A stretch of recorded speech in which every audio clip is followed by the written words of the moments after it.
অনেক দিন থেকেই ছন্দহীন লিটন কুমার দাস। গত বিশ্বকাপের পর 13 ইনিংসে একবারও পাননি 50-র দেখা। 7 ইনিংসে তো 10-এর ঘরই পার হতে পারেননি লিটন।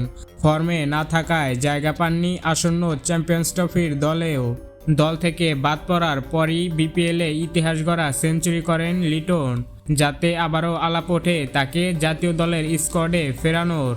অবশেষ আজ সোমবার 10 ফেব্রুয়ারি মিরপুরে সংবাদ সম্মেলনে এ বিষয়ে কথা বলেন বাংলাদেশ কোচ ফিল সিমন্স। লিটনের সঙ্গে আমার কথা হয়েছে। যখন দল ঘোষণা হয়েছে, স্কোয়াডে থাকতে না পেরে তার নিশ্চয় খারাপ লেগেছে। তার মতো একজনকে না পেয়ে আমাদেরও খারাপ লেগেছে। তাকে আমরা মিস করব, তবে সে নিজেকে নিয়ে কাজ করছে। বিপিএলে দেখেছি কিছুটা ফর্মে ফিরেছে। ছন্দ ফিরে পেতে কঠিন পরিশ্রম করছে লিটন।